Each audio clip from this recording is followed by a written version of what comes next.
بسم اللہ الرحمن الرحیم۔ السلام علیکم ناظرین۔ جوں عقل ترقی کر رہی ہے، حیرت انگیز علوم سے آشنائی کا عمل بھی جاری ہے۔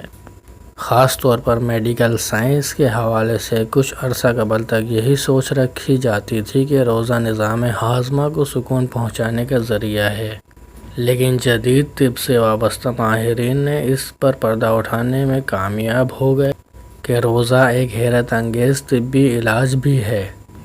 روزہ صرف انسان کے مدافعاتی نظام کو تقویت فراہم کرتا ہے نہ صرف، بلکہ اس کو نئے طریقے سے تخلیق بھی کر سکتا ہے۔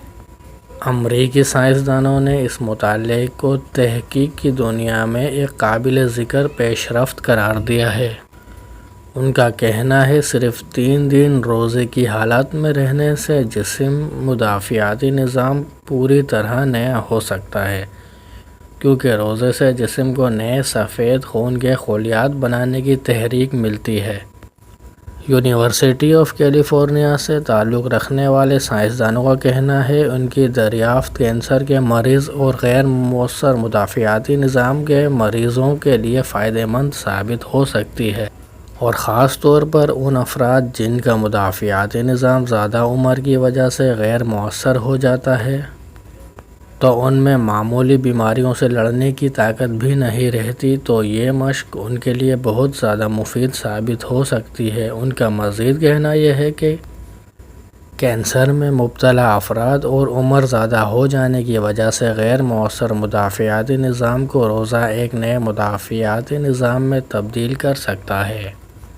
ان کا مزید کہنا یہ بھی تھا کہ جب جسم روزے کی حالت میں ہوتا ہے تو توانائی بچانے کی کوشش کرتا ہے اور جسم میں موجود گلوکوز اور فالتو چربی کو جلا کر طاقت استعمال کرتا ہے، لیکن اس کے ساتھ ساتھ توانائی محفوظ کرنے کے لیے مدافعاتی نظام کے خلیات کا بھی استعمال کرتا ہے، جس سے سفید خلیات کا ایک بہت بڑا حصہ ٹوٹ پھوٹ کا شکار ہو جاتا ہے۔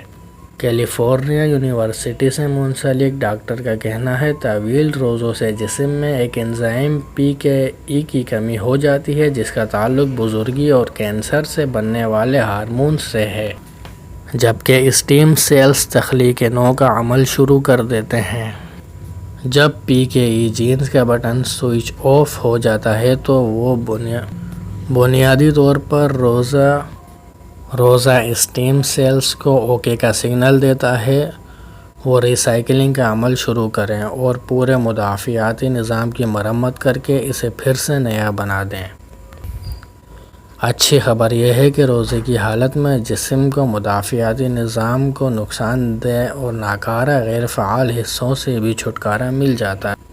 سائنسدانوں کے انسانوں پر نئے تجربے کر کے یہ چیز دیکھی ہے، جسم میں سفید خون کے خلیات کم ہو جاتے ہیں اور روزہ کھولنے کے بعد یہ خلیات پھر سے واپس آ جاتے ہیں۔ طبی سائنسدانوں نے سوچنا شروع کیا کہ یہ خلیات واپس کہاں سے آتے ہیں۔ بقول پروفیسر طویل روزے کی حالت کے دوران سفید خون کے خلیات کی کمی اسٹیم سیلز کی تخلیق نو کا عمل باعث بنتی ہے۔ جب انسان کا جسم روزے کے بعد کھانا کھاتا ہے تو جسم پورے نظام کی تعمیر کے لیے اسٹیم سیلز کو سگنل بھیجتا ہے اور ایک محفوظ کرنے کے لیے مدافعاتی نظام کے ایک بڑے حصے کو ری سائیکل کرتا ہے۔ کیلیفورنیا یونیورسٹی کے ماہرین نے کہا ہے ایسے کوئی ثبوت نہیں ملے جس کی وجہ سے روزہ خطرناک ثابت ہو، بلکہ اس سے فائدہ مند ہونے کے بہت زیادہ ٹھوس شواہد موجود ہیں۔ اللہ پاک آپ کو اور ہم سب کو رمضان المبارک کے پورے روزے رکھنے کی توفیق عطا فرمائے۔ اپنی دعاؤں میں یاد رکھیے گا۔ اللہ حافظ۔ ویڈیو اچھی لگے تو سبسکرائب ضرور کر لیں۔